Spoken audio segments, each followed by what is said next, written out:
Channel उन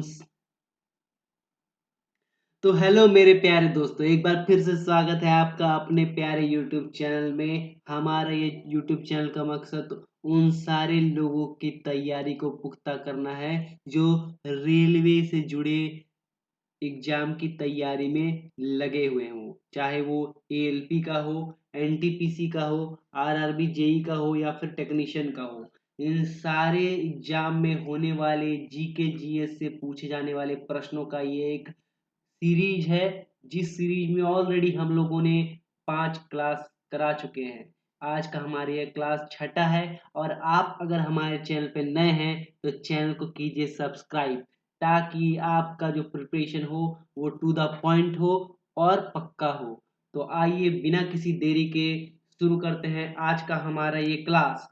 तो आज का हमारे क्लास का जो सबसे पहला क्वेश्चन होने वाला है दोस्तों, वो है ठोस आयोडीन का रंग होता है। तो ठोस आयोडीन का जो रंग होता है वो कौन सा रंग होता है? तो उसका सही आंसर हो जाएगा बैगनी, ग्रे से काला।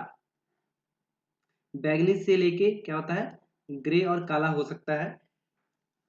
ठोस आयोडीन का जो रंग होता है वो बैगनी और ग्रे से लेके काला तक हो सकता है उसका रंग। और जब हम आयोडीन को गर्म करते हैं, आयोडीन को जब हम गर्म करते हैं तब क्या होता है, बैगनी कलर का, बैगनी कलर का जो है, बैगनी कलर का वाष्प यानी धुआं टाइप का जो है, बैगनी कलर का वाष्प जो है उसमें बदल जाता है जब हम आयोडीन को गर्म करते हैं। और आयोडीन हमारे लाइफ में क्यों जरूरी है? आयोडीन हमारे लाइफ में थायराइड हार्मोन, कौन सा हार्मोन?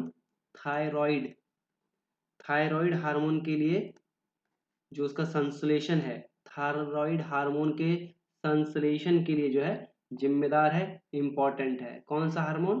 Thyroid hormone. और अगर आयोडीन की कमी हो जाती है तो आयोडीन की कमी से कौन सा रोग होता है? घेंघा रोग होता है। कौन सा रोग होता है? घेंघा रोग होता है, जिसको हम लोग गंडमाला, कौन सा? गंडमाला भी बोलते हैं, घेंघा रोग भी बोलते हैं, या फिर थायराइड ग्रंथि की सूजन। क्या होता है? थायराइड ग्रंथि में जो सूजन आता है वो भी क्या होता है? आयोडीन की कमी से ही होता है। थायराइड ग्रंथि में जो सूजन आता है वो भी क्या होता है? आयोडीन की कमी से ही होता है। तो बढ़ते हैं अगले क्वेश्चन की तरफ दोस्तों। नेक्स्ट है, मौर्य वंश का अंतिम सम्राट कौन था? ये क्वेश्चन पूछा गया है आरआरबी, पिछले आरआरबी में। क्या क्वेश्चन है? मौर्य वंश का अंतिम सम्राट कौन था? तो सही आंसर हो जाएगा बृहद्रथ। मौर्य वंश का जो अंतिम सम्राट था वो कौन था?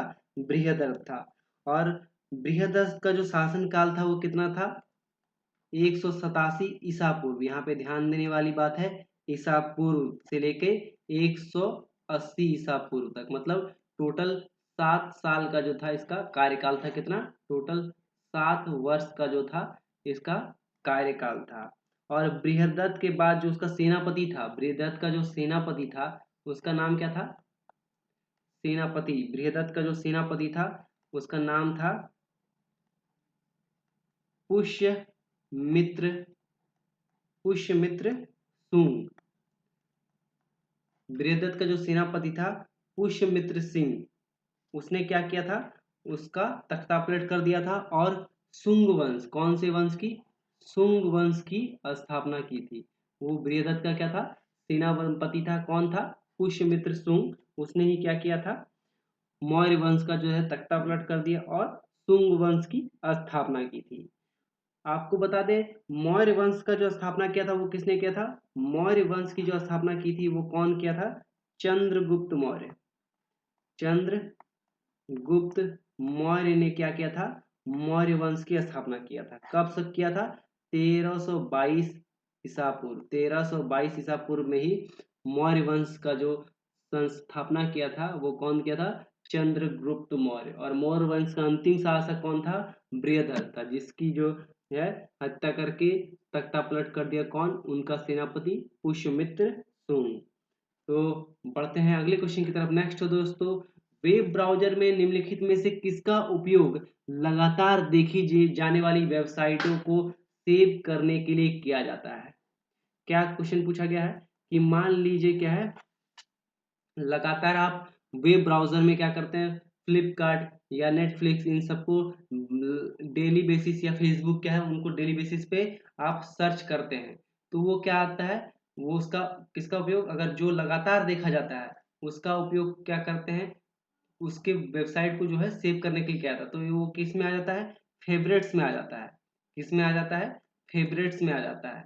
जो जिस वेब ब्राउजर को हम लोग क्या करते हैं, लगातार उपयोग में लाते हैं या रेगुलरली देखते हैं, तो वो किस में आता है, सेव फेवरेट्स में आ जाता है। तो इसका आंसर क्या हो जाएगा, फेवरेट्स का उपयोग करके हम लोग क्या कर सकते हैं, लगातार देखी जाने वाली जो वेबसाइटें हैं उनको सेव किया जा सकता है। और वेब ब्राउजर क्या है, वेब ब्राउजर क्या है, वेब ब्राउजर जो है ऐप है, एक टाइप का ऐप है जिसकी मदद से हम लोग क्या करते हैं, अलग अलग वेबसाइट में हम लोग पहुंच सकते हैं। वेब ब्राउजर की मदद से हम लोग क्या करते हैं, अलग अलग वेबसाइटों में हम लोग पहुंच सकते हैं। कुछ वेब ब्राउजर का जो एग्जांपल है, वेब ब्राउजर के कौन कौन से एग्जांपल है, वेब ब्राउजर का एग्जांपल है गूगल क्रोम। इसमें हम लोग क्या करते हैं, अलग अलग वेबसाइट को सर्च करते हैं और उसमें एक्सेस करके हम लोग उसके इंफॉर्मेशंस को देख सकते हैं। तो वेब ब्राउजर का जो उदाहरण है वो कौन कौन सा है, गूगल क्रोम है, उसके अलावा क्या है, मोजिला फायरफॉक्स है, मोजिला फायरफॉक्स है, इसके अलावा क्या है, एप्पल सफारी है। ये क्या है, एप्पल वाले फोन्स में क्या होता है, मिलता है ये वाले ऐप, वेब ब्राउजर। तो ये क्या है, वेब ब्राउजर के उदाहरण है। तो वेब ब्राउजर में क्या है, जो चीज हम लगातार देखते हैं वो फेवरेट्स में सेव करके हम लोग फेवरेट्स का उपयोग करके हम लोग उसको सेव कर सकते हैं, ताकि बार बार वो टाइप करना ना पड़े। और वेब ब्राउजर क्या है, वेब ब्राउजर एक एप्लीकेशन बेस्ड है जिसमें क्या है, अलग अलग वेबसाइटों को हम लोग सर्च कर सकते हैं। इसका उदाहरण क्या है, इसका उदाहरण गूगल क्रोम है, मोजिला फायरफॉक्स है और एप्पल सफारी, ये सब क्या है, कुछ एग्जाम्पल है इसका।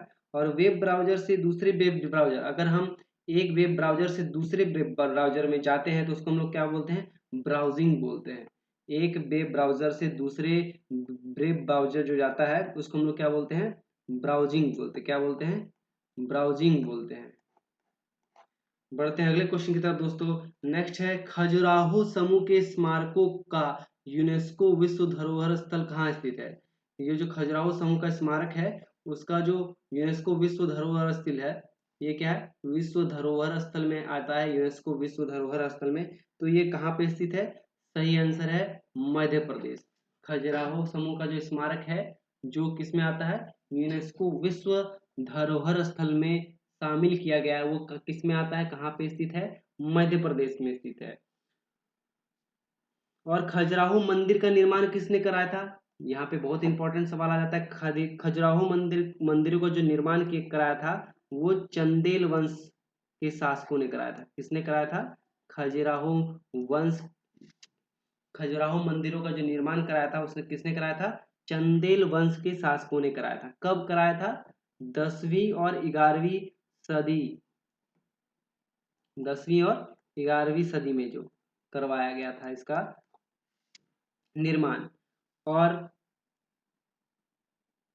खजुराहो का जो स्मारक है वो क्या है, अलग अलग अलग अलग धर्म, कौन सा, हिंदू धर्म के लिए भी इम्पोर्टेंट है और जैन धर्म के लिए भी इम्पोर्टेंट है।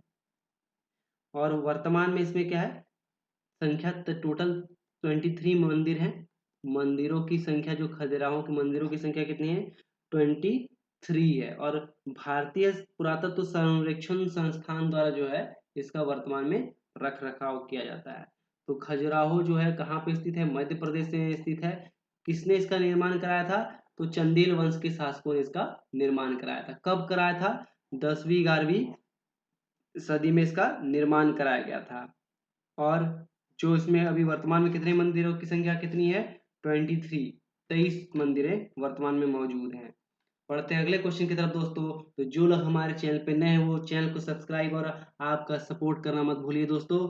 तो नेक्स्ट क्वेश्चन जो पूछा गया, स्वर्ण मंदिर किस झील पर स्थित है, क्या पूछा गया है, स्वर्ण मंदिर किस झील पर स्थित है। तो इसका सही आंसर है अमृत सरोवर झील। स्वर्ण मंदिर जो है सिखों का जो है, सिखों का बहुत ही इम्पोर्टेंट प्लेस है, बहुत ही धार्मिक प्लेस है, जो कहाँ पे है, जो अमृतसर में है, अमृतसर में है। और किस झील पर स्थित है, तो वो है अमृत सरोवर झील पर जो है स्थित है। स्वर्ण मंदिर कहाँ पे है, इस है पंजाब में। स्वर्ण मंदिर कहाँ पे है, पंजाब राज्य में स्थित है। ये क्या हुआ था, पांचवें सिख गुरु जो अर्जुन थे, पांचवें सिख गुरु कौन थे, गुरु अर्जुन। पांचवें सिख गुरु जो थे, गुरु अर्जुन, उन्होंने क्या कराया था, उन्होंने इसके पवित्र तालाब के किनारे जो है हरमंदिर साहिब का जो है बनवाया था, उनका निर्माण करवाया था। और उसमें क्या किया था, पवित्र ग्रंथ, जो सिख के पवित्र ग्रंथ है, आदि ग्रंथ, उसकी स्थापना की थी। किसने, गुरु अर्जुन ने।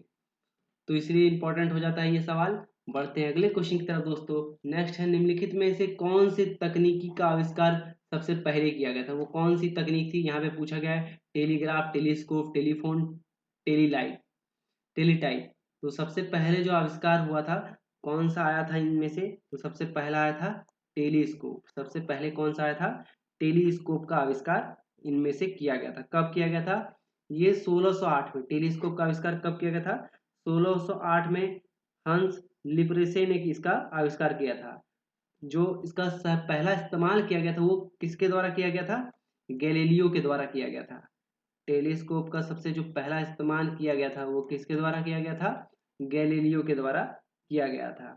और टेलीफोन की बात करें, तो टेलीफोन का जो आविष्कार हुआ था 1876 में। किसने किया था टेलीफोन का आविष्कार, ग्राहम बेल।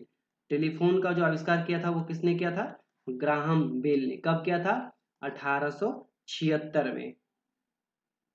और टेलीग्राफ की बात करें, तो टेलीग्राफ का आविष्कार किसने किया था, सैमुअल।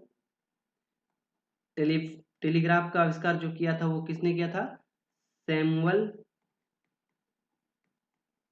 एफ बी, ने, मतलब सैमुअल AFB ने जो किया था, वो टेलीग्राफ का आविष्कार किया था। और टेलीटाइपिंग का आविष्कार जो किया था, वो किया था चार्ल्स व्हीटस्टोन ने 1837 में। तो इनमें से जो दिया गया था, वो सबसे पहले आविष्कार आया था, वो किसका आया था, टेलीस्कोप का।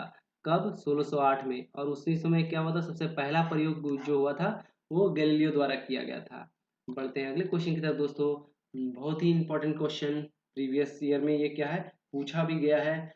क्या पूछा गया है, वनडे इंटरनेशनल के लिए भारतीय क्रिकेट टीम के पहले कप्तान कौन थे। क्या पूछा गया है, ओडीआई, यानी वनडे इंटरनेशनल, ओडीआई भी बोलते हैं हम लोग इसको।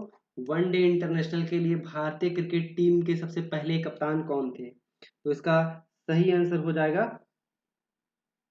अजीत वाडेकर। अजीत वाडेकर जो थे, वो वनडे क्रिकेट टीम के जो पहले कप्तान थे। और इन्होंने क्या किया था, 1974 में, 1974 में क्या किया था, कप्तानी संभाली थी। और कप्तान के तौर पे कितना, टोटल 2 ही मैच खेले थे। कप्तान बने थे 1974 में, और केवल 2 ही मैच इन्होंने खेला था। और भारत ने अपना पहला एक दिवसीय मैच जो था, वो किसके साथ खेला था, पहला एक दिवसीय मैच इंग्लैंड के साथ भारत ने खेला था। भारत का पहला एक दिवसीय मैच किसके साथ खेला गया था, इंग्लैंड के साथ। कब, 13 जुलाई, 13 जुलाई 1974 में खेला गया था इंग्लैंड के साथ। भारत के पहले टेस्ट कप्तान कौन थे, टेस्ट का अगर कप्तान पूछे, यहाँ तो वनडे पूछा था, वनडे के पहले कप्तान जो थे अजीत वाडेकर थे। टेस्ट का कप्तान, टेस्ट का जो पहला कप्तान था, वो कौन था, टेस्ट का जो पहला कप्तान थे, वो थे CK नायडू। कौन थे, CK नायडू, ये टेस्ट के पहले कप्तान थे। और भारत ने अपना पहला टेस्ट कब खेला था, भारत ने अपना पहला टेस्ट खेला था 25 से लेके 28, 25 से लेके 28 जून, 25 से लेके 28 जून 1932 में पहला टेस्ट खेला गया था। किसके, ये भी इंग्लैंड के खिलाफ, ये भी इंग्लैंड के खिलाफ ही खेला गया था। कहाँ पे, इंग्लैंड में खेला गया था, लॉर्ड्स में। और भारतीय क्रिकेट विश्व कप में भारतीय टीम की कप्तानी जो था, सबसे पहले कितना, 1993 में, क्या 83 में कपिल देव ने किया था। और उसमें क्या हुआ था, भारत को ट्रॉफी मिला था। और वर्तमान में वनडे इंटरनेशनल और T20 के लिए जो कप्तान थे वो अभी चेंज होते रहते हैं। तो यहाँ पे पहले वाला कप्तान के बारे में पूछा गया है। सबसे पहला कप्तान जो था वनडे का वो कौन है? अजीत वाडेकर। टेस्ट का बात करें तो CK नायडू। पहला वनडे मैच खेला गया था इंग्लैंड के साथ, कब? 1974 में, 13 जुलाई 1974 पहला टेस्ट मैच खेला गया था। 25 से लेकर 28 जून 1932 में ये भी क्या हुआ था? इंग्लैंड के खिलाफ ही खेला गया था। बढ़ते अगले क्वेश्चन की तरफ दोस्तों। नेक्स्ट है जलियांवाला बाग नरसंहार जो था वो किस त्योहार पर हुआ था? वो कौन सा त्योहार था जब क्या हुआ था? जलियांवाला बाग में स्थित लोगों पर जो है गोलियां चलवा दी गई थी। तो इसका सही आंसर है बैसाखी। वो क्या था? बैसाखी का टाइम था, वहीं पे क्या हुआ था? जलियांवाला बाग पे लोग इकट्ठा हुए थे और जनरल ओ डायर ने क्या किया था? उन लोगों पर गोलियां चलवा दी थी। और ये घटना कब हुई थी? ये घटना हुआ था 13 अप्रैल 13 अप्रैल 1919 में। कब हुआ था? 13 अप्रैल 1919 में। और इसमें क्या हुआ था? हजारों लोग मारे गए थे। और इस घटना के बाद, जलियांवाला बाग हत्याकांड के बाद, रविंद्रनाथ टैगोर ने क्या किया था? नाइटहुड रविन्द्रनाथ टैगोर ने क्या किया था? नाइटहुड की उपाधि लौटा दी थी, छोड़ दी थी। और महात्मा गांधी ने केसर ए हिंद महात्मा गांधी ने केसर ए हिंद की उपाधि जो थी वो भी छोड़ दी थी। और इस घटना के बाद भारत में क्या हुआ था? Martial law. इस घटना के बाद जो है था मार्शल लॉ भारत में लागू कर दिया गया था। तो जलियांवाला बाग हत्याकांड किस अवसर पर हुआ था? किस त्योहार था? कौन सा त्योहार था उस टाइम पे? उसमें बैसाखी का पावन त्योहार था। उस त्योहार के अवसर पर ही जलियांवाला बाग हत्याकांड हुआ था। कब हुआ था? 13 अप्रैल 1919 को हुआ था। उसके बाद क्या हुआ था? उसके बाद रविन्द्रनाथ टैगोर ने क्या किया था? नाइटहुड की उपाधि लौटा दिया था। और महात्मा गांधी ने केसर ए हिंद की उपाधि लौटा दी थी। और जलियांवाला बाग हत्याकांड के बाद अंग्रेजी हुकूमत ने क्या किया था? मार्शल लॉ लागू कर दिया गया था। बढ़ते हैं अगले क्वेश्चन की तरफ दोस्तों। नेक्स्ट है निम्नलिखित में कौन सी ग्रीन हाउस गैस नहीं है? क्या पूछा गया है? ग्रीन हाउस गैस नहीं है। तो ग्रीन हाउस गैस क्या होता है? ग्रीन हाउस गैस क्या करता है? पृथ्वी में जो भी सनलाइट पहुंचता है तो क्या होता है? वो पृथ्वी की सतह से टकराने के बाद क्या होता है? वो वापस वायुमंडल में जाना चाहता है, वापस बाहर जाना चाहता है पृथ्वी के क्षेत्र से। तो उस केस में क्या होता है कि ये ग्रीन हाउस गैसें क्या करती हैं? उसको पकड़ लेती हैं और क्या करती हैं?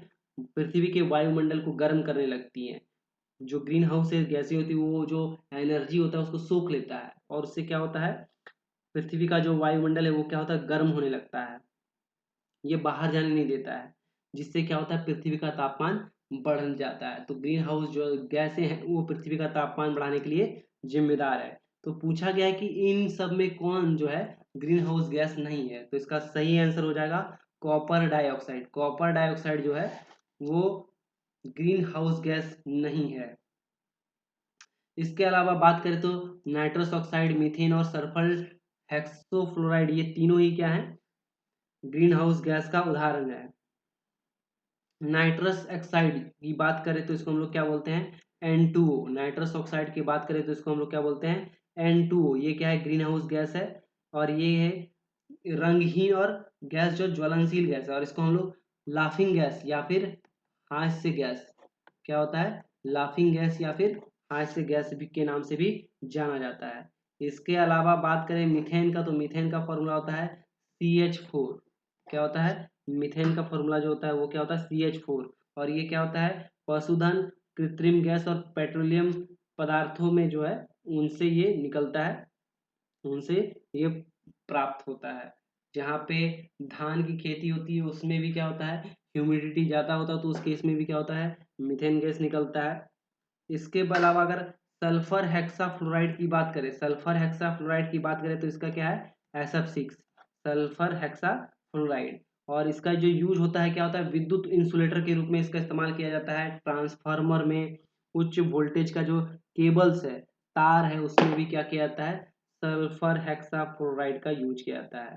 सल्फर हेक्साफ्लोराइड क्या है? बहुत अच्छा इंसुलेटर का काम करता है। तो ये तीनों जो है नाइट्रस ऑक्साइड, मीथेन और सल्फर हेक्साफ्लोराइड, ये तीनों ही क्या है, ग्रीन हाउस गैसें हैं, केवल कॉपर डाइऑक्साइड को छोड़ के। कॉपर डाइऑक्साइड जो है ग्रीन हाउस गैस नहीं है। बढ़ते हैं अगले क्वेश्चन की तरफ दोस्तों। नेक्स्ट क्वेश्चन पूछा गया है, भारतीय गणराज्य में केंद्र शासित प्रदेश का प्रशासनिक प्रमुख कौन होता है? क्या पूछा गया है? भारतीय गणराज्य में केंद्र शासित प्रदेश का प्रशासनिक प्रमुख पूछा गया है। ध्यान देने वाली बात है, जो एडमिनिस्ट्रेटिव हेड होता है वो कौन होता है, प्रशासनिक प्रमुख जो होता है वो कौन होता है? तो इसका सही आंसर हो जाएगा उपराज्यपाल। कौन होता है? उपराज्यपाल जो होता है केंद्र शासित प्रदेश में जो होता है प्रशासनिक प्रमुख होता है। वर्तमान में कितने केंद्र शासित प्रदेश हैं? तो वर्तमान में केंद्र शासित प्रदेशों की संख्या जो है टोटल 8 है, जिसमें जम्मू और कश्मीर, लद्दाख, दिल्ली, चंडीगढ़, लक्षद्वीप, पुडुचेरी, अंडमान और निकोबार द्वीप समूह और दादर नगर हवेली और दमन एवं दीव, ये क्या है, टोटल 8 जो हैं वो अभी वर्तमान में केंद्र शासित प्रदेश हैं। तो इसी के साथ थैंक यू दोस्तों। जो लोग हमारे चैनल पे नए हैं वो चैनल को कीजिए सब्सक्राइब, साथ ही अपना प्यार और वीडियो सपोर्ट बनाए रखने के लिए वीडियोस को करें लाइक। मिलते हैं नेक्स्ट वीडियो में, तब तक के लिए धन्यवाद।